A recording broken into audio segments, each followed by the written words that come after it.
श्रीचरणारविन्दम् आजानुलम्बितभुजौ कनकावदातौ सङ्कीर्तनैकपितरौ कमलायताक्षौ विश्वम्भरौ द्विजवरौ जुगधर्मपालौ वन्दे जगत्प्रियकरौ करुणावतारौ नमस्त्रिकालसत्ताय जगन्नाथसुताय च सभृत्ताय सपुत्राय सकलत्राय ते नमः।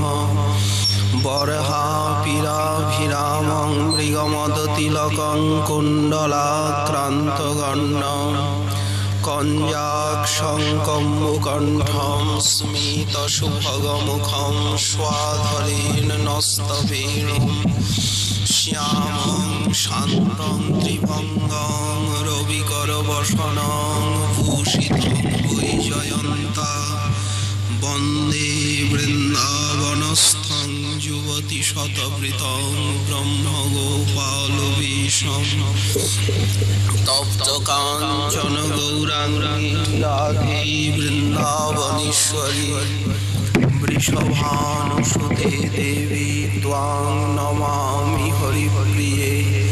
मूकं करोति वाचालं पङ्गुं लङ्घयते गिरिं यत्कृपातमहं वन्दे परमानन्दमाधवं। वाञ्छाकल्पतरुभ्यश्च कृपा सिन्धुभ्यैव च पतितानां पावनेभ्यो वैष्णवेभ्यो नमो नमः।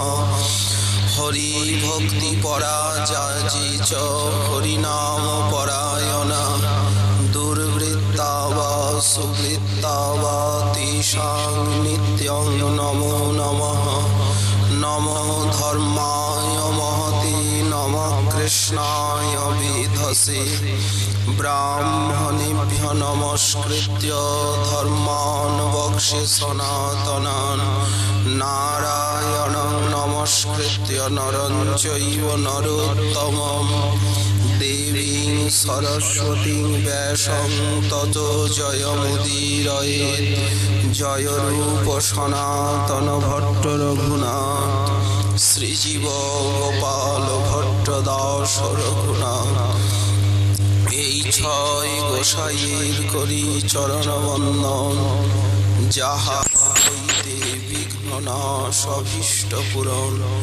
দুর্গমে পথিমেন্ধস্য স্খলৎপাদগতির্মুঃ সকৃপাযষ্টিলানেন সন্ত সন্ত্যৌবনম বনম।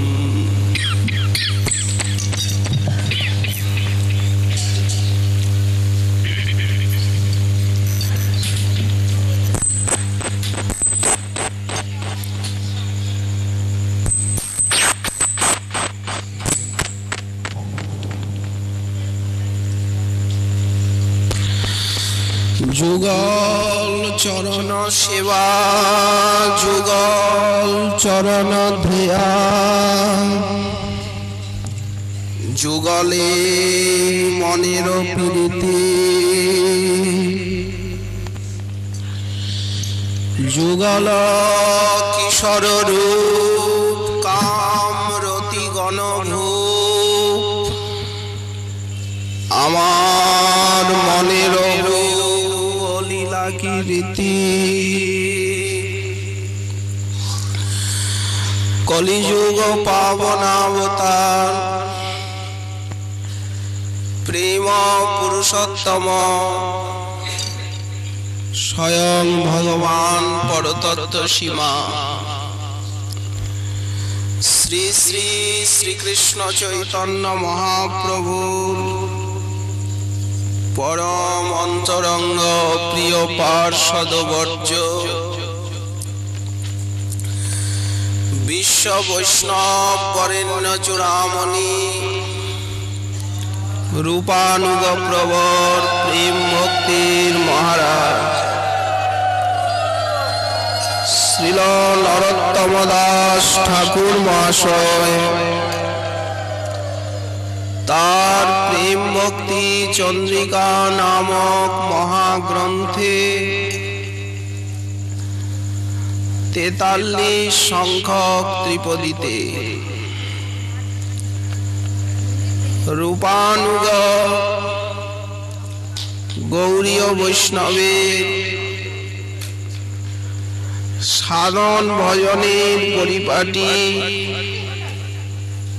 বা রাগানুগা ভক্তির আলোচনা প্রসঙ্গে শ্রীল ঠাকুর মহাশয় তিনি বলছেন, যুগল চরণ সেবা শ্রীমন মহাপ্রভু এবং শ্রী রাধা মাধবের যুগল চরণারবিন্দ সেবা গৌড়ীয় বৈষ্ণবের লক্ষ্য। যুগল চরণ ধ্যেয়া শ্রী যুগলের চরণারবিন্দ ধ্যান, খালি চরণের ধ্যান নয়, প্রত্যঙ্গের ধ্যান, সেবার ধ্যান, রূপ গুণ লীলার ধ্যান। যুগলে মনের প্রীতি,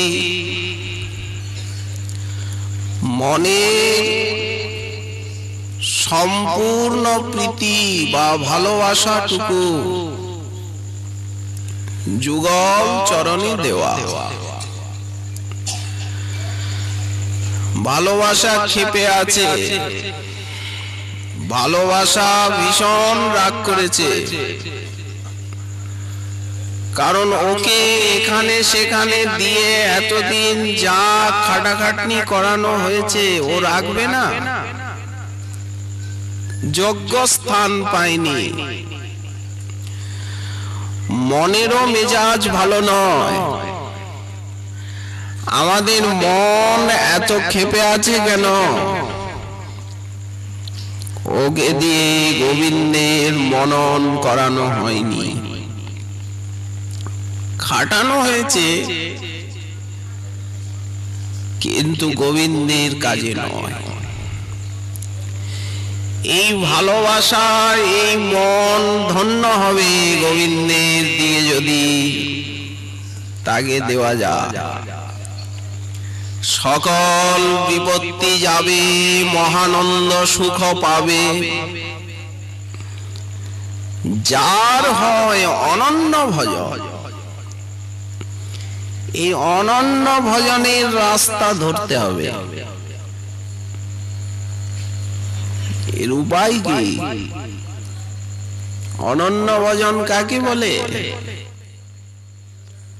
অসাধু সঙ্গীতে ভাই ভজন কৃষ্ণ নাম হয় নাই।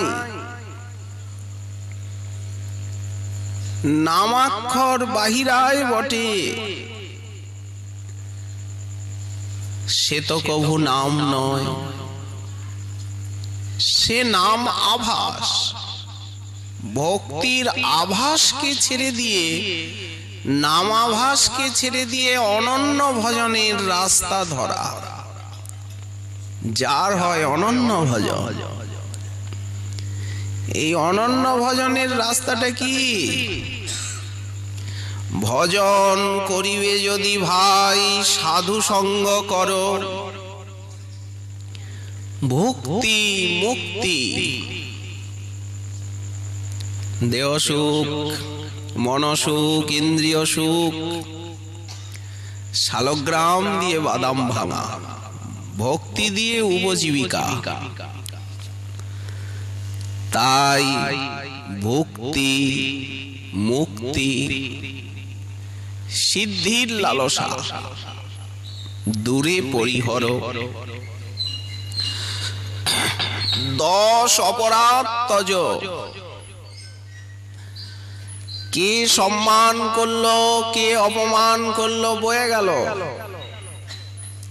মান অপমান জগতের বাজারে এইগুলিরই দাম বেশি, অনেক দামে বিক্রি হয় এগুলি, ভক্তির দাম নাই। 10 অপরাধ তজ মান অপমান, অনাসক্তি বিষয় ভুঞ্জ। যতটুকু দরকার, যেখানে যতটুকু ততটুকু, যেখানে যেমন সেখানে তেমন।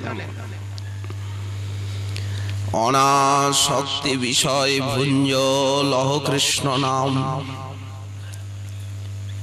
রাস্তা সহজ।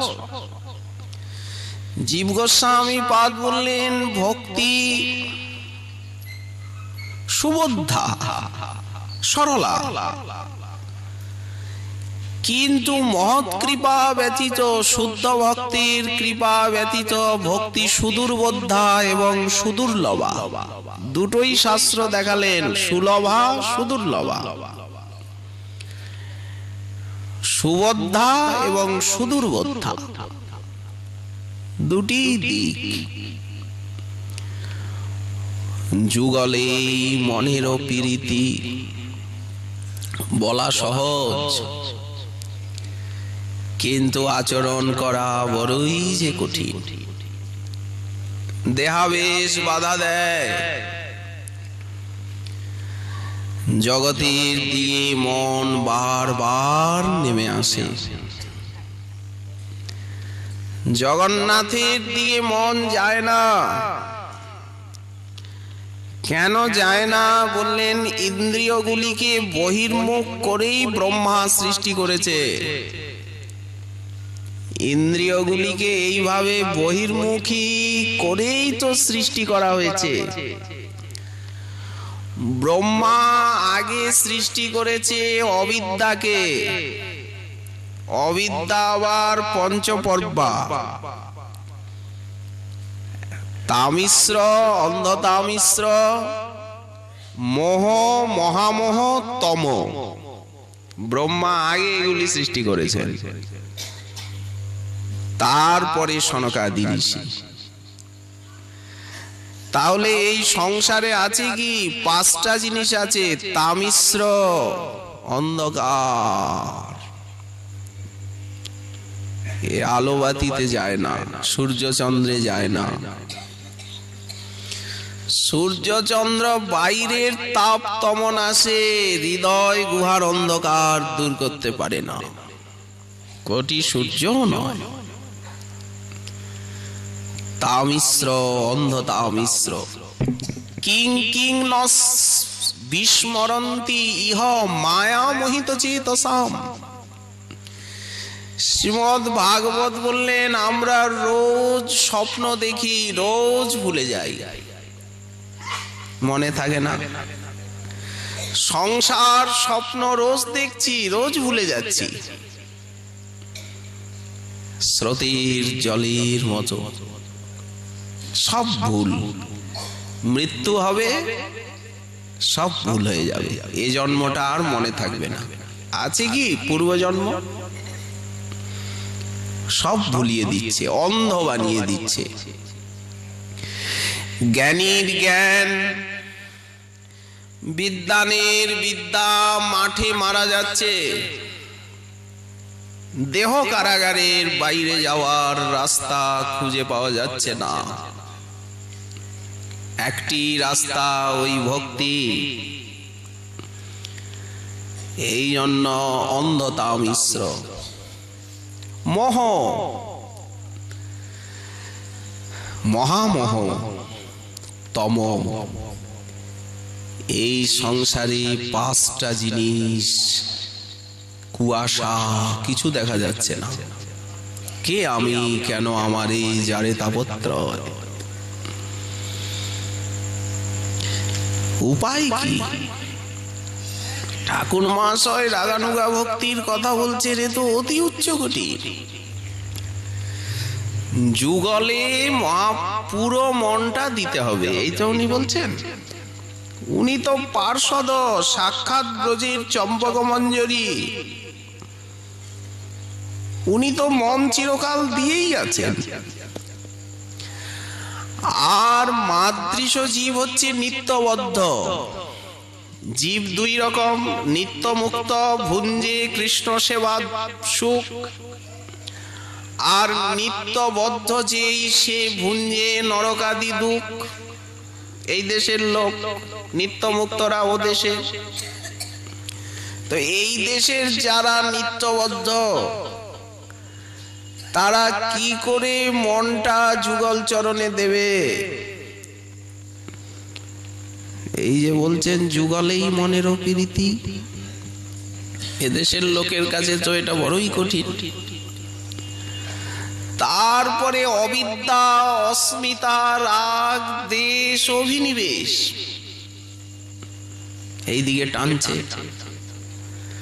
আপন আপন স্থানে প্রীতি সবাই টানে। এরা শুধু টানছে তা নয়, মানুষেও টানে। মানুষের সকলেই নিজের দলে বেড়াতে চায়, দল বাড়াতে চায়। তো প্রত্যেকে প্রত্যেককে টানছে। খালি চক্ষু কর্ণ নাসিকা শব্দ স্পর্শ রূপ রস গন্ধ টানে তা নয়, টানাটানি মনের প্রাণ যায়। আমার ওই ছন মন ফিরে যেন অন্ধজন, সুপথ বিপথ নাহি মানে। নালইন শতমত অসতে মজিল চিত। এই তো অবস্থা জীবের। সে দেবতাই বলুন, দানবী বলুন আর মানুষই বলুন, একই ইতিহাস। তো এসব কথা শুনলে মনটা ভেঙে পড়ে, হতোৎসাহ হতে হয়। ভগবান শ্রীমদ্ ভগবদ গীতায় বললেন, মা ভৈ যুগল চরণে মন দেওয়ার উপায় বলি। মজ্জা বিশ্ব মন যে মাং নিত্য যুক্তা উপাসতে। এইটাই সাধন ভক্তি। আমাতে মনটাকে আবিষ্ট করে নিত্যযুক্ত হয়ে যারা আমার উপাসনা করে। শ্রীমদ্ ভগবদ গীতা বলেছে সুগীতা, গীতাকে সুন্দর রূপে গান করতে হবে। এই মই আবেশ্য, উনি বলছেন যুগলেই মনেরও প্রীতি। আর পার্থ সারথী বলছেন মনটা আমাতে আবিষ্ট করে আমার সঙ্গে নিত্য যুক্ত হয়ে আমার উপাসনা করো। অনন্যেন যোগেন মাং ধ্যায়ন্ত উপাসতে। একই কথা বললেন, যারা এই চেষ্টাটা করে তেষাম অহম সমুদ্ধর্তা। ভগবান বুক টুকে বলছেন, যারা আমাতে চিত্ত নিবেশ করে নিত্যযুক্ত হয়ে সাধনার প্রয়াস করে তাদেরকে আমি শক্তি দিই। তেষাম অহম সমুদ্ধর্তা, আমি উদ্ধার করি। উদ্ধর্তা বললেই হতো সম উদ্ধর্তা, সম্যক ভাবে আমি তাদেরকে উদ্ধার করি। তাদের কোনো দায় দায়িত্ব নেই, দায় দায়িত্বটা তখন আমাতে বর্তে যায়। এইটাই বলতে চাইছেন। কোথার থেকে উদ্ধার করো? মৃত্যু সংসার সাগরাত। যে সংসারের কথা আমরা বললাম, অবিদ্যার পঞ্চকর্পা, সেই মৃত্যুময় সংসারের থেকে আমি তাদেরকে উদ্ধার করি। কাদের? মই আবেশিত চেতসা, যাদের চিত্তের আবেশ আমার উপরে। কিন্তু আমার উপরে চিত্তের আবেশ না আনা পর্যন্ত কিন্তু আমার কোনো দায় দায়িত্ব নাই। আমি দায়িত্ব নিতে পারবো না, তখন নেব। আচ্ছা, ওই জন্য মই এবং মন আধৎস একটা কথাই পরিষ্কার করে বারবার বলছেন। কথা 10টা না, কথা একটাই, একই কথায় একই লেবু বারবার চেপা। মই এব মন আধৎস, আমাতে মনটা দাও। আর ইনি বলছেন যুগলেই মনেরও প্রীতি। একই তো কথা, সুর তো একই। আচ্ছা ঠাকুর, তোমায় মনটা যখন দিতে চেষ্টা করেন কেউ, মনটা তো বায়ুর অপেক্ষাও রোধ করা সুদুষ্কর, খুব সূক্ষ্ম। তো বেচারি মন বারবার ছুটে পালিয়ে যায় মাছির মতো। আমাদের মনটা হচ্ছে মাছির মতো, ভ্যান ভ্যান করে, যেখানে সেখানে বসে। ভালো জায়গায়ও মাছি বসে, মন্দ জায়গায়ও। কিন্তু এই মনটাকে ভ্রমরের মতো করতে হবে। ভ্রমর কিন্তু যেখানে সেখানে বসে না, ও ফুলেই বসবে। আবার ছোটখাটো ফুলেও ও তৃপ্ত হতে পারে না, ও খোঁজে কমলিনীর গর্ভে কোথায় মকরন্দের সঞ্চার হয়েছে, ফুল্ল কমল। মনটাকে ভ্রমরের মতো কি করে করা যায় ঠাকুর? বললেন মনের উপরে একজন মালিক বসে আছে, মনের দাদামশাই। সে কে? বলে বুদ্ধি। এই বুদ্ধিরূপ অঙ্কুশের দ্বারা হাতিকে যেমন বশ করতে হয় অঙ্কুশটা দিয়ে, মনের উপরে বুদ্ধির অঙ্কুশ মারো। বললেন বুদ্ধি তত্ত্বটা কি? বুদ্ধি হচ্ছে জ্ঞান স্বরূপ, বিচার স্বরূপ। মনে বিচার আনো, এই বিচারটাই বুদ্ধি। কি বিচার? সাধ্য সাধন তত্ত্ব শিখো ইহা স্থানে। মহাপ্রভু রঘুনাথ দাস গোস্বামী পাদকে বললেন, তোমাকে স্বরূপের হাতে সঁপে দিয়েছি কেন? সাধ্য সাধন তত্ত্ব ভক্তি শাস্ত্র শিখো ইহা স্থানে। আমি তত নাহি জানি, ইহ যত জানে। বুদ্ধিটাকে উজ্জ্বল করতে হবে ভক্তি শাস্ত্র অনুশীলনের দ্বারা। শাস্ত্রের সিদ্ধান্তগুলিকে নিরন্তর চিন্তা করতে করতে বুদ্ধি উজ্জ্বল, স্বচ্ছ এবং শক্তিশালী হয়ে যাবেন বুদ্ধি। তখন সেই বুদ্ধি মনের উপরে অঙ্কুশ মারবে। মন যখন এদিকে ওদিকে ছুটছে, বুদ্ধি তখন মনের উপরে চেপে বসবে। বেটা মন, শাস্ত্র এ কথা বলেছেন, বুদ্ধি মন রূপী ঘোড়ার উপরে লাগাম টেনে দেবে। এবার যদি লাগাম টানে, ঘোড়া কি করে যাবে? মন নাক চিরে যাবে। ওই জন্য ভগবান বলছেন মই বুদ্ধি নিবেশয়। এইটি হচ্ছে ভক্তি শাস্ত্র অনুশীলন, এই শ্রবণ কীর্তন। এটা বুদ্ধির উপরে সোজাসুজি গিয়ে প্রভাব বিস্তার করছে। এটা তো চিন্ময় সম্বিত, সম্বিত শক্তির বিকিরণ। শ্রবণ কীর্তন বলতে লাদিনী শক্তি এবং সম্বিত শক্তির বিকিরণ হচ্ছে। সোজাসুজি বুদ্ধির উপরে আঘাত করা হচ্ছে। মই বুদ্ধি নিবেশয়, এর একটা ছাপ পড়ে যাচ্ছে।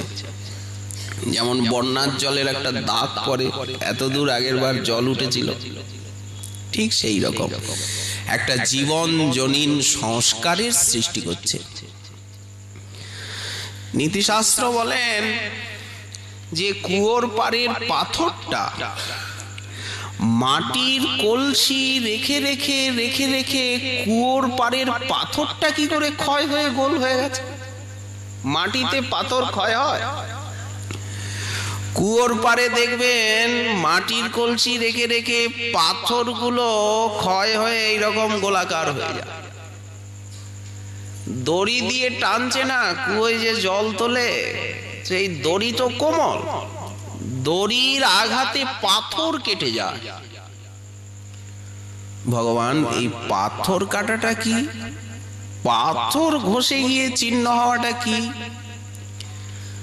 ভগবান বলছেন অভ্যাস যোগেন মাম ইচ্ছাপ্তুং ধনঞ্জয়। অভ্যাস যোগ। ওই যে কলসি রাখছে, কলসি তুলছে, এই রাখতে রাখতে তুলতে তুলতে পাথর ক্ষয় হয়ে দাগ পড়ছে, দড়ি দিয়ে টানতে টানতে কুয়োর পাড়ের পাথর সে ক্ষয় হয়ে ভেতরে চলে যাচ্ছে দড়িটা। তো এই সেই পাকা সেই বাঁশের চোঙার ভিতরে তেল ঢালে কৃষক, ওই যে চলে যায় তো সকালবেলা খানিকটা মুড়ি নিয়ে স্নান করবে, ওখানে ডোবায় হাল চষে খানিকটা তেল মাখবে খানিকটা মুড়িতে। তো বাঁশের চোঙে সেকালের দিনে ওই তেল ঢালতে ঢালতে, ঘরে একবার ঢালে এখানে এসে হাতে ঢালে, এই ঢালতে ঢালতে বাঁশটা পেকে গিয়ে বাঁশটা একেবারে হলুদ হয়ে গেল, আর গুণ লাগবে না। তেমনি এই যে কানের ভিতর দিয়ে হরিকথা যাচ্ছে, সর্বেন্দ্রিয়ে লাদিনী শক্তি সমৃদ্ধ শক্তি প্রবেশ করছে, একেই অভ্যাস যোগ বলা হচ্ছে। ধীরে ধীরে ধীরে ধীরে বুদ্ধিটা পেকে যাবে, মনটা পেকে যাবে, শরীরও নির্মল হয়ে যাবে, ভজনের যোগ্যতা শরীর লাভ করবে, পরিবর্তন হয়, দেহ পরিবর্তন হয়ে যায়। মহাপুরুষগণের জীবনীতে আছে যে এমন দেহের পরিবর্তন হয়ে যায় যে চিনতে পারে না যে ওই ব্যক্তিটা কি করে। মনের পরিবর্তন হয়ে যায়, বুদ্ধির পরিবর্তন হয়, সবই বদলে যায়। বদলানোই এই জগতের নিয়ম। এইটাকেই ভগবান বলছেন অভ্যাস যোগ। অভ্যাস যোগেন মাম ইচ্ছাপ্তুং ধনঞ্জয়। অভ্যাস যোগটাই হচ্ছে সাধন ভক্তি। জোর করে শিশু ওষুধ খাবে না, তেতো স্নান করবে না, ওকে পেরে ফেলে ওষুধ খাওয়ানো হয়, স্নান করানো হয়। লেখাপড়া করবে না, খেলতে চায়, তখন পেরে ফেলে জোর করে বিধিবদ্ধভাবে নিয়মপূর্বক সাধন করতে করতে একদিন মন বশীভূত হয়। হয় না এ কথা বলছেন না, অভ্যাস ও বৈরাগ্যে নচ গৃহ্যতে। এই সাধন ভক্তি। এই জন্য মহাপ্রভু আমাদেরকে খোল করতাল দিলেন, খুব করে নাচ গান করো। বিগ্রহ দিলেন, বিগ্রহকে নিয়ে খেলা করো। ঠাকুর সেবা, নিত্য নানা শৃঙ্গার তন মন্দির মার্জনাদ। হাতা খুন্তি দিলেন, ভালো ভালো রন্ধন করো, ঠাকুরের ভোগ লাগাও, প্রসাদ পাওয়াও, শেষে অধরামৃত পাও। শাস্ত্র গ্রন্থ দিলেন যে বাবু, যাদের বুদ্ধি একটু তেজ তারা পাতা উল্টাও, উল্টাও, জীবনের পাতাটা উল্টাও, এ পাতাও উল্টাও, জীবনের পাতাটাও উল্টাও, পরিবর্তন আনো। সাধন ভক্তি, শ্রবণ কীর্তন অর্চন বন্দন পরিক্রমা, 64 ভজনাঙ্গ, এই অভ্যাস যোগ। এইটিকেই বলা হচ্ছে যুগলেই মনের প্রীতি। ধীরে ধীরে ধীরে ধীরে মন নির্মল শান্ত হয়ে আসবে। তখন একদিনে হয় না, এক জন্মে হয় না, লাগলোই বা 2-1টা জন্ম। অনন্ত জন্ম কৃষ্ণ বহির্মুখ হয়ে মায়ার লাথি খেয়ে নরকাদি ক্লেশ ভোগ করে চলে গেছে। আর এই জগতে এসে 2-1টা জন্ম লাগবে তো লাগবে, কি হলো তাতে? একটা জন্ম মানে তো একটা দিনই, একটা স্বপ্ন, একটা রাত্রি, তো কি আছে? বহুনাং জন্মনাম অন্তে জ্ঞানবান মাং প্রবদ্ধতি। কিন্তু এক কৃষ্ণ নাম তো বৃথা হবে না। কেউ যে একবার কৃষ্ণ নাম করলেন, এই এক কৃষ্ণ নামই একদিন অনন্ত কৃষ্ণ নামে পরিণত হবে। একদিন কৃষ্ণ কথা শ্রবণ, ও তো বৃথা হবে না, ওটা তো হীরার টুকরা। ও নর্দমায় পড়ে গেলেও পচে গলে ওগুলি বয়ে যাবে। হীরার টুকরা তো পচার জিনিস নয়, এ তো সম্বিত লাদিনী, সম্বিত সার। এক পত্র তুলসী অর্পণ বৃথা হবে না, একটি কৃষ্ণ প্রণাম, এই তো শাস্ত্র বলছেন। এই বিশ্বাস নিয়ে শ্রবণ কীর্তনে পরিনিষ্ঠিত হয়ে ধীরে ধীরে রাগানুগা ভক্তির অধিকার লাভ করতে হবে। যুগলে মনেরও প্রীতি। আমরা বলেছি গৌরীয় সম্প্রদায়, গৌরীয় উপাসনা, গৌরীয় কৃষ্টি, গৌরীয় ঐতিহ্য, গৌরীয় দর্শন সবই উচ্চকোটির। এখানে নিচু স্তরের কোনো আলোচনা নেই বললেই চলে। মহাপ্রভু আচ্ছা পার্থসারথী আরো কথা বললেন, কেউ যদি অভ্যাস করতে না পারে মনটা বুদ্ধিটা তাতে দিতে, তখন ভগবান আরেকটা বিকল্প বলছেন, মৎকর্ম পরমো ভব। যখন জ্ঞানেন্দ্রিয় কাজ করছে না তখন কর্মেন্দ্রিয়কে কাজ করাও। কর্মেন্দ্রিয়ের থেকে জ্ঞানেন্দ্রিয় শ্রেষ্ঠ। যখন মন বুদ্ধিকে তুমি কাজে লাগাতে পারছো না, ও ফাঁকি দিচ্ছে, মন বুদ্ধিকে ধরতে পারছো না, তখন শরীরকে খাটাও, কর্মেন্দ্রিয়গুলিকে খাটাও। মৎ কর্ম পরম ভব। আমার সেবা পূজা পরিচর্যা, আমার ভক্তের সেবা দিতে পরিশ্রম করো। এই পরিশ্রমটা কি করবে? তমগুণ রজগুণকে দূর করে দেবে। এই পরিশ্রমই অনন্ত জন্মের পরিশ্রমকে দূর করবে। মৎ কর্ম পরম ভব। মদর্থে কর্মাণি কুর্বন অপি সিদ্ধিম অবাপ্স্যসি। তুমি আমার জন্য কর্ম করেও সেই পরমা সিদ্ধি, পরমা সিদ্ধিটা কি? অনন্য যোগেন মাং ধ্যায়ন্ত উপাসতে মই এব মন আধৎস। এইটাই হচ্ছে পরমা সিদ্ধি। তুমি সেই অধিকার লাভ করবে। তিনটি ধাপ বললেন এখানে। ময়েব মন আধৎস, পাচ্ছ না তখন বুদ্ধিকে শুদ্ধ করতে চেষ্টা করো, সেটাও হচ্ছে না তখন আমার জন্য কর্ম করো, শরীরকে খাটাও। ওই জন্য প্রাথমিক স্তরে শারীরিক ভজনের উপরে প্রাধান্য বেশি। কারণ মানসিক ভজন তো সে করতে পারছে না, ঘুমিয়ে পড়বে। তাকে যদি বলা হয় যে একটু চিন্তা ভাবনা করো, কিছুক্ষণ পরেই সে নিদ্রা দেবী কোলে, নাক ডাকছে, ঘুমিয়ে এক ঘুম দিয়ে উঠল। সামান্য মন্ত্র জপ করতে গিয়েই এক ঘুম দিয়ে উঠল মহারাত্রি। তাহলে সে চিন্তা ভাবনা কি করে করবে? শাস্ত্র গ্রন্থ একটু হরি কথা শুনতে গেলেই ঘুমের কোলে ঢলে পড়ল। তার মানে কি? মনটা দুর্বল, চিন্তা শক্তি নাই মনে, বুদ্ধিটা দুর্বল। এই মন বুদ্ধিকে বলিষ্ঠ করতে গেলে তাকে শারীরিক ভজন দিতে হবে।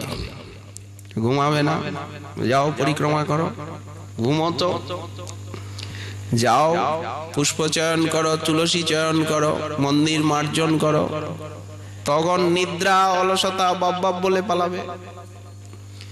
মৎ কর্ম পরম ভব। ভক্তি তো সার্বজনিক, সার্বভৌমিক, সবাইকে নিয়ে আসছেন।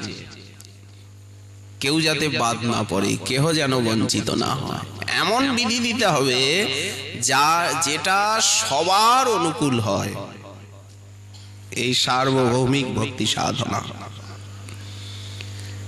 কি বালক, কি বা বৃদ্ধ, কি পুরুষ নারী, কৃষ্ণ ভজনে হন সবে অধিকারী।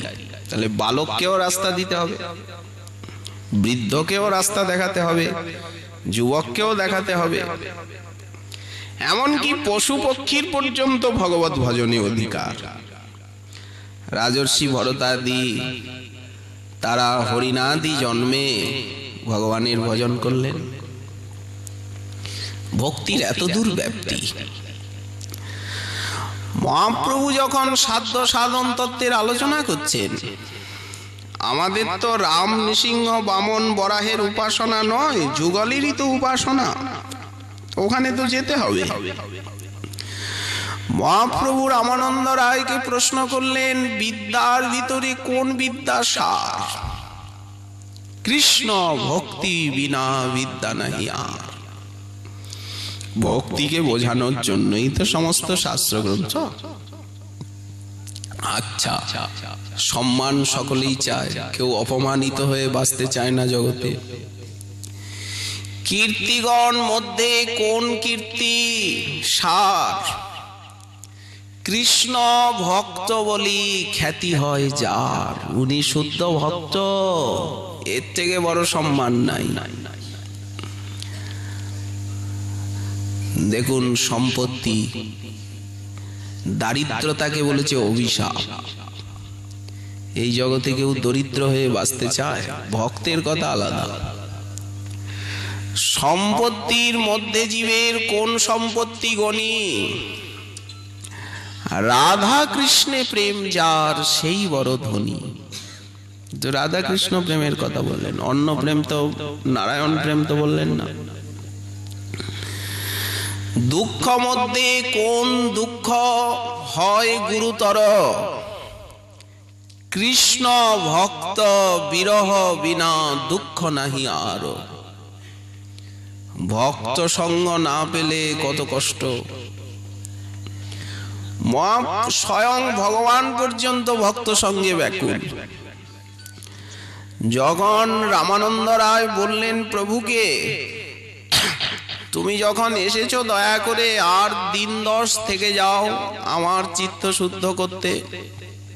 মহাপ্রভু চমকে উঠলেন, রায় তুমি আমাকে 10 দিনের জন্য চাও? আমি যে তোমাকে সারা জীবনের জন্য চাই।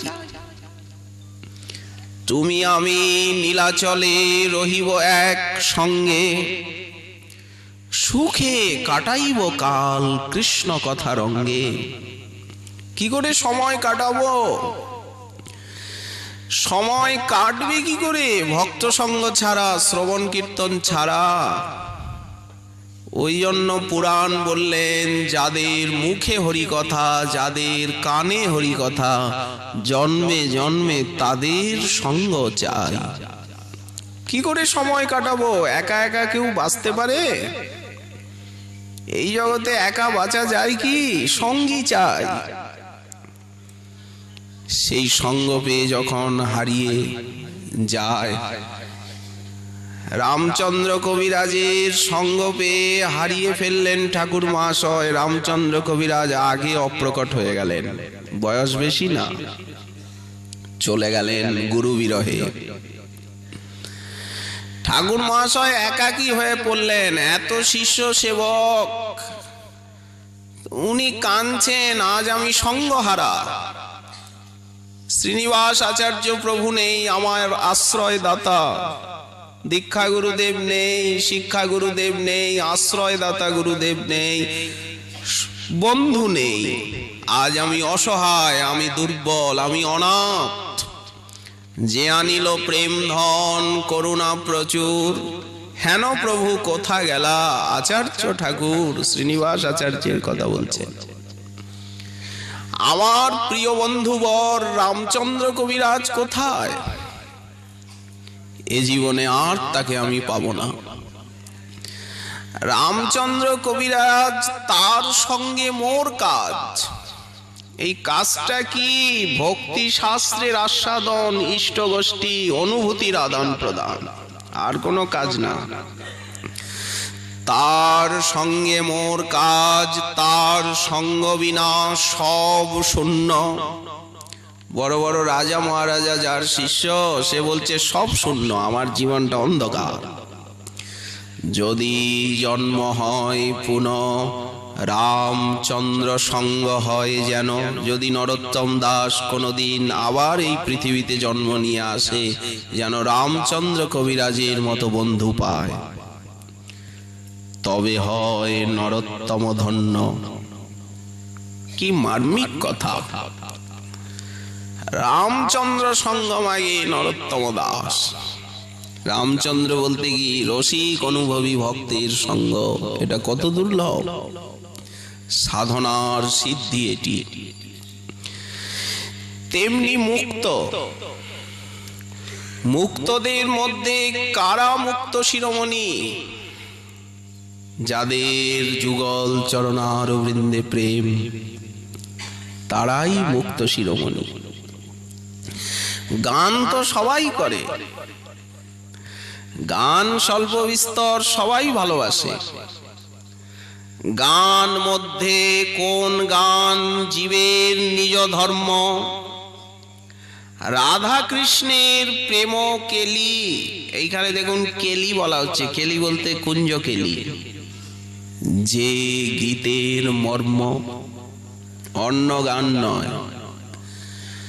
অন্য গান শুনলে তো হরিণের মতো অবস্থা হবে। হরিণ সঙ্গীত প্রিয়, ব্যাধের বাণ বুকে বিদ্ধ হয়।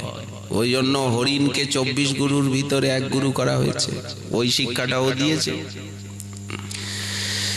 গৌড়ীয় বৈষ্ণব কোন গান করবেন? যুগলের কেলি লীলা রূপগুণ গান করবেন। অন্য গান শুনলে কানে তুলো দেবেন। শ্রেয় মধ্যে কোন শ্রেয় জীবের হয় সার? কৃষ্ণ ভক্ত সঙ্গ বিনা শ্রেয় নাহিয়া। শ্রেয় বলতে তো মঙ্গল। কাহার স্মরণ, কার স্মরণ করবেন? রাধা কৃষ্ণের রূপ গুণ লীলা স্মরণ প্রধান, পরিষ্কার সিদ্ধান্ত। এ তো রাজপথের মতো না, অলিগলি নেই, সোজা। ভাগবত বললেন ধাবন নিমিল্লবা নেত্রে নস্খলেন নপতে দিহ। রাস্তাটা যদি খুব পরিষ্কার এবং প্রশস্ত চওড়া আর একেবারে সমান হয়, সেখানে চোখ বুঝেও তো ছোটা যায়। এই গৌড়ীয় সম্প্রদায় উপাসনা পদ্ধতি একেবারে প্রকাশ্য দিবালোকের মতো, রাজপথে বিচরণের মতো, পথভ্রান্তি হওয়ার কোনো সম্ভাবনাই নেই। এত প্রাঞ্জল ভাবে গৌর পার্ষদগণ বলে গেছেন। অনেক জায়গায় তো মানুষ থাকছে, বিদেশে, দেশে, নগর মহানগর, রাজধানী, কত জায়গায় না কর্মফলে মানুষ ঘুরছে, বসবাস করছে। মহাপ্রভু প্রশ্ন করলেন, সর্বত্যাজি জীবের কর্তব্য কাহাবাস? ব্রজভূমি বৃন্দাবন যাহা লীলা রাস। কি আকুতি বৃন্দাবন বাসের নিমিত্ত। শ্রবণের মধ্যে শ্রেষ্ঠ কোন শ্রবণ? কানে তো আর কেউ তুলো দিয়ে থাকে না, কেন থাকবে? কানা করি ছিদ্র সম জানিহ সেই শ্রবণ, যে শ্রবণে কৃষ্ণ কথা ঢোকে না, সেটা নাকি কানা করি ছিদ্র, ওই করির ছিদ্র। তা করির ছিদ্র কেন হবে? কৃষ্ণ কথা শোনালেই হলো। শ্রবণের মধ্যে শ্রেষ্ঠ কোন শ্রবণ? কি নৃসিংহ লীলা শুনবো আমরা? যে ধূপ করে নৃসিংহদেব এসে গেলেন, একেবারে আকাশ চুম্বী আকৃতি, হাজার বাহু, আর এইরকম নখ ধারালো, একেবারে হিরণ্যকশিপুরের সঙ্গে যুদ্ধ হচ্ছে, পেরে ফেলে সারা বুকটা চিরে ফেললেন, ফিনকি দিয়ে রক্ত বেরোলো, নাড়ি ভুড়িগুলি ভগবান মালার আকারে পড়লেন, লাল টুকটুক করছে হাত, এখন গর্জন করছেন উগ্রং বীরং মহাবিষ্ণুং জ্বলন্তং সর্বতোমুখম। মহাপ্রভু কি বলছেন? শ্রবণের মধ্যে শ্রেষ্ঠ কোন শ্রবণ? বামনদেব ঠ্যাং বাড়িয়ে দিলেন, একটা চরণে সারা পৃথিবী, একটা চরণে আকাশ গঙ্গা নেমে এলো। এগুলো শুনতে হবে। ভগবানের ঐশ্বর্য মহিমা লীলা বলা হচ্ছে, অনন্ত মঙ্গলময় লীলা কথা। কিন্তু গৌড়ীয় বৈষ্ণব কি শুনবেন? শ্রবণের মধ্যে শ্রেষ্ঠ কোন শ্রবণ? রাধা কৃষ্ণ প্রেমলীলা কর্ণরসায়ন। রাধা কৃষ্ণের প্রেমলীলা শ্রবণের অভ্যাস করতে হবে। তাহলে নৃসিংহ লীলাটা, বামন লীলা, বরাহদেব দন্তাগ্রে করে আর পৃথিবীকে নিয়ে বেরোলেন জলের থেকে, রসাতলের থেকে উঠে আসছেন, হিরণ্যাক্ষ ছুটে এলো, যুদ্ধ হলো। বলেন এই সব লীলা শোনার উদ্দেশ্য হচ্ছে কানটাকে পাকানো, যাতে ভগবানের লীলায় প্রাকৃত বুদ্ধি না আসে। কানটাকে পাকানো হচ্ছে, রাধা কৃষ্ণ লীলা শ্রবণের যোগ্যতা আনবে এই লীলা। ওখানে দাঁড়ালে হবে না, এহবাজ্য আগে কহা, আগে চলো, দাঁড়াবে না, পথের মাঝখানে দাঁড়াচ্ছেন কেন? রাধা কৃষ্ণ প্রেমলীলা কর্ণরসায়ন, এটা মহাপ্রভুর বিচারধারা। কেউ মানুন না মানুন বয়ে গেল। উপাস্যের মধ্যে শ্রেষ্ঠ, উপাস্যের মধ্যে কোন উপাস্য প্রধান? রামানন্দ রায় এক কথায় বললেন, শ্রেষ্ঠ উপাস্য যুগল রাধা কৃষ্ণ নাম। মন অন্য জায়গায় যাবে এমন ভাবে মহাপ্রভু স্থুনানি খননে এক জায়গায় বেঁধে দিচ্ছেন। শেষে কি বললেন রামানন্দ রায়? যে জগতে দুই রকম লোক আছে, এক অরসজ্ঞ আর রসজ্ঞ। অরসিক বেরসিককে বলা হলো উট, কাঠাই খায়, আর রসিককে বলা হলো কোকিল। অরসজ্ঞ কাক চষে জ্ঞান নিম্ব ফলে। কাক নিমের ফল খেতে ভালোবাসে, নিমের ফলগুলো পাকে, কাক খায়। ও আমের মুকুল খেতে জানে না। রসজ্ঞ কোকিল খায় প্রেমাম্র মুকুলে। কবিরাজ গোস্বামীপাদ বলছেন এই সব সিদ্ধান্ত যেন আম্রের পল্লব, ভক্তগণ কোকিলের সর্বথা বল্ল, অভক্ত উষ্ঠের ইথে নাহিক প্রবেশ। অন্যে বলবে সংকীর্ণতা করছে, নিজের সম্প্রদায়ের গরিমা বলছে, কিন্তু তা নয়। এটা নিরপেক্ষ বিচার, সাধ্য সাধন তত্ত্বের আলোচনা। হৃদয়ে ধরয়ে যেই চৈতন্য নিত্যানন্দ, এই সব সিদ্ধান্তে সে পাইবে আনন্দ। কায় মনোবাক্যে গৌরীয় বৈষ্ণব হতে হবে। কায় মনোবাক্যে নিতাই গৌরাঙ্গ চরণে নিবেদিতাত্মা যিনি হবেন, তারই এই সমস্ত সিদ্ধান্ত ভালো লাগবে, না হলে মন উসখুস করবে। ওই জন্য হৃদয়ে ধরয়ে যেই চৈতন্য নিত্যানন্দ, এই সব সিদ্ধান্তে সে পাইবে আনন্দ। কবিরাজ গোস্বামীপাদ যখন চৈতন্য চরিতামৃতে মধ্যলীলা শেষ করছেন, তখন গৌরলীলাকে বলছেন অক্ষয় সরোবর। গৌরলীলা হচ্ছে অক্ষয় সরোবর, অমৃতময়। আর কৃষ্ণলীলা তার থেকে বেরিয়ে আসছে নির্ঝরিণী। কৃষ্ণলীলা কোথার থেকে আসছে? গৌরলীলার থেকে। কৃষ্ণলীলা আছে কোথায়? গৌরলীলার মধ্যে। কৃষ্ণলীলাকে পাওয়া যাবে কোথায়? যুগলকে পাওয়া যাবে কি করে? বললেন গৌর লীলার আশ্রয়ে যুগল লীলা প্রাপ্তি হবে। কৃষ্ণ লীলামৃত সার, তার শত শত ধার। কৃষ্ণ লীলা হচ্ছে নিখিল লীলার সার, তার শত শত ধারা। 10 দিকে বহে যাহা হইতে, সে চৈতন্য লীলা হয় সরোবর অক্ষয়। মনহংস চরাহ তাহাতে, মনকে রাজহংস বানিয়ে আর গৌরলীলা রূপী সরোবরে ছেড়ে দিতে হবে। শ্রোতাগণ, তোমা সবার পদধূলি অঙ্গ বিভূষণ করি মুই কিছু করু নিবেদন।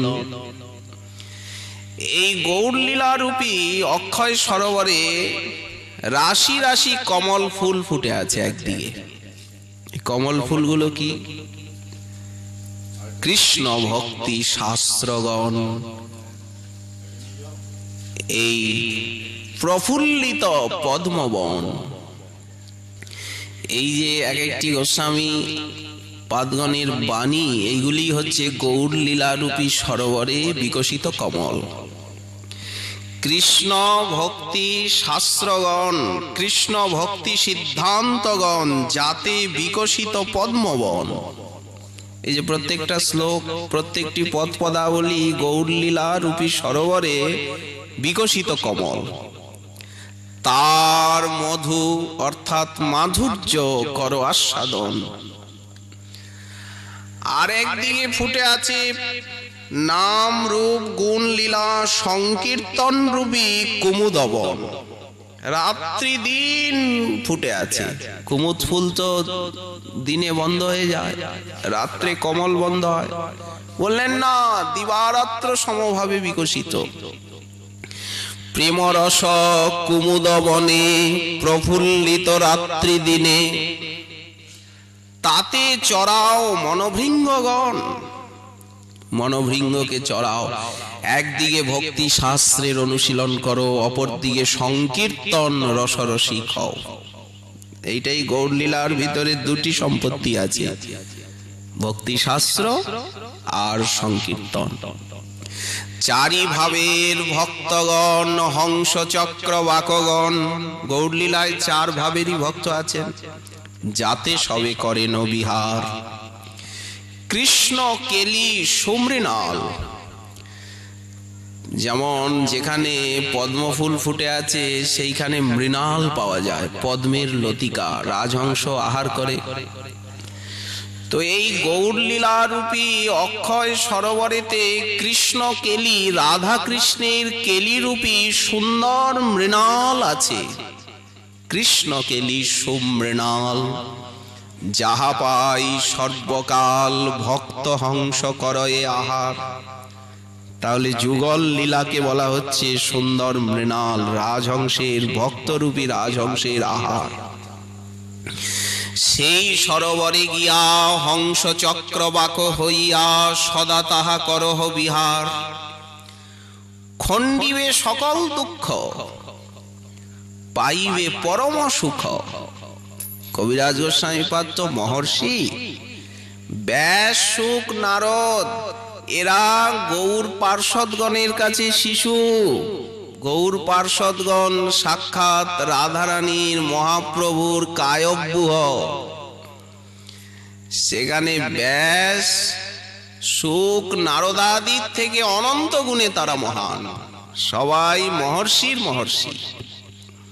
কি বলছেন? খণ্ডিবে সকল দুঃখ, পাইবে পরম সুখ। অনায়াসে হবে প্রেমোল্লাস। এই অমৃত অনুক্ষণ, এই যে সিদ্ধান্তামৃত, সংকীর্তনামৃত, এই লীলামৃত অনুক্ষণ সাধু মহান্ত মেঘগণ। ভক্তগণকে বলা হলো মেঘ। জগৎটা হচ্ছে মরুভূমি, উদ্যান, শস্যক্ষেত্র। সৃষ্টি কেন করলেন মহাবিষ্ণু? প্রেম রূপী শস্য, ভক্ত রূপী শস্য ফলাবার জন্য। ভক্ত না হলে এই সৃষ্টি বৃথা।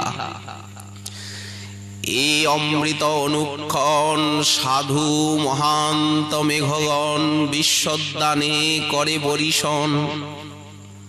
বৃষ্টি চাই, বৃষ্টি না হলে শস্য হবে না। সংকীর্তনামৃত কৃষ্ণ কথামৃত বর্ষণ ছাড়া কেউ প্রেম লাভ করতে পারবেন না। তাতে ফলে প্রেম ফল। ভক্ত খায় নিরন্তর, তার শেষে জিয়ে জগজন। এ অমৃত কর পান, ইহা সম নাহি আন। চিত্তে করি সুদৃঢ় বিশ্বাস। এ অমৃত পান বিনে লীলামৃত কথামৃত নামামৃত সংকীর্তনামৃত পান বিনে খায় যদি অন্ন পানে, কাউকে যদি নাক অবধি খাইয়ে দেওয়া হয় তখন কি হবে? আনন্দ হবে না শরীর ব্যাধিগ্রস্ত হবে? তখন নাক ডেকে নাকে সরষের তেল দিয়ে। তাই অমৃত পান বিনে খায় যদি অন্ন পানে, তবু ভক্তের দুর্বল জীবন। মানসিক দুর্বলতা যাবে না, দৈহিক আহারে মনের দুর্বলতা ঘুচবে না। মনের দুর্বলতা ঘুচবে কথামৃত নামামৃত লীলামৃত পানে। তবু ভক্তের দুর্বল জীবন। যার এক বিন্দু পানে উৎফুল্লিত তনু মনে, হাসে গায় করয়ে নর্তন। সংকীর্তনে কেমন মেতে যায়, কেমন আনন্দ, কিরকম দুমদাম করে লাভ ঝাপ দিচ্ছে, কত শরীরে বল এসে গেল। যার এক বিন্দু পানে উৎফুল্লিত তনু মনে, হাসে গায় করয়ে নর্তন। এ অমৃত কর পান, ইহা সম নাহি আন। এর বিকল্প নেই। চিত্তে করি সুদৃঢ় বিশ্বাস। এই বিশ্বাসটা এলেই তো হলো। ভক্তি শাস্ত্রে নাম রূপ গুণ লীলায় ভক্ত ভগবানে একবার বিশ্বাস এলেই ছুটি। এ ভব সাগর হবে বালুচর, তুমি হাঁটিয়া হইবে পার। এই বিশ্বাসটা আনার জন্যই তো এত সাধনা। না পড় কুতর্ক গর্তে। কলিযুগ না, কলি পিছনে লেগে আছে। অবশ্য ভালোই করছে, কলি পরীক্ষা করছে। কলি বিশ্বাসটা আনতে দেয় না।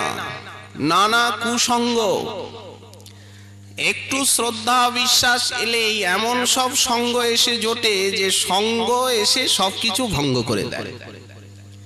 তাই বলছেন না পড়ো কুতর্ক গর্তে। মায়া দেবীও পরীক্ষা করে। তো পরীক্ষায় পড়ে গিয়ে তুমি উত্তীর্ণ হতে চেষ্টা করো, ফেল করলে হবে না। না পড়ো কুতর্ক গর্তে, অমেধ্য কর্কশা বর্তে। কুতর্কটা কি? ভক্তি বিরুদ্ধ সিদ্ধান্ত, ভক্তি বিরুদ্ধ আচরণ, যাতে শ্রদ্ধা ভক্তি নষ্ট হয়ে যাবে। সেই সঙ্গ প্রসঙ্গে যদি কেউ পড়লো, ওটাকে বলছে কুতর্ক গর্ত। ওই যে নদীর সেই ঘূর্ণিপাক, ও একেবারে ভিতরে নিয়ে চলে যাবে, যাতে পড়িলে হয় সর্বনাশ। তো ক্রমে ক্রমে ক্রমে ক্রমে ভক্তি শাস্ত্র অনুশীলনের দ্বারা, বিগ্রহ সেবা, হরিনাম অনুশীলনের দ্বারা, গুরু বৈষ্ণবের সেবার দ্বারা এই রাগানুগা ভক্তিতে অধিকার আনায়নের চেষ্টা করতে হবে প্রযত্নশীল সাধককে। এটাই তাৎপর্য। যুগলে মনের প্রীতি, যুগল কিশোর রূপ। এখন রূপমাধুর্যের কথা বলছেন। কাম রতি গণভূপ, গোবিন্দের রূপ, রাধারানীর রূপ, সখী মঞ্জরীগণ পরিবৃত যুগল কিশোর। আবার রাধা কৃষ্ণ মিলিত তনু, সেই প্রেম বিলাস বিবর্ত ঘনাকৃতি মূরতি শচীনন্দন শ্রীমন মহাপ্রভুর রূপমাধুরী, সে অনন্ত উত্তাল মহাসাগর অপেক্ষাও গরিয়ান। কামরতি গণভূপ আমার মনে রহু ও লীলা কি রীতি, ওই লীলার রীতিনীতি সব সময় আমার মনে থাকুক। এই রহুটা হচ্ছে ক্রিয়াপদ। প্রার্থনা করছেন যে সেই লীলার রীতিনীতি আমার সর্বদা মনে থাক। এই লীলার রীতিনীতি কেমন? যুগল লীলার রীতিনীতি, সে বিষয়ে আগামীকাল আবার কিছু আস্বাদনের আকাঙ্ক্ষা রইল। আজকে আমাদের শ্রী শ্রী ভাগবতী কথার এইখানে দেওয়া হলো বিশ্রাম।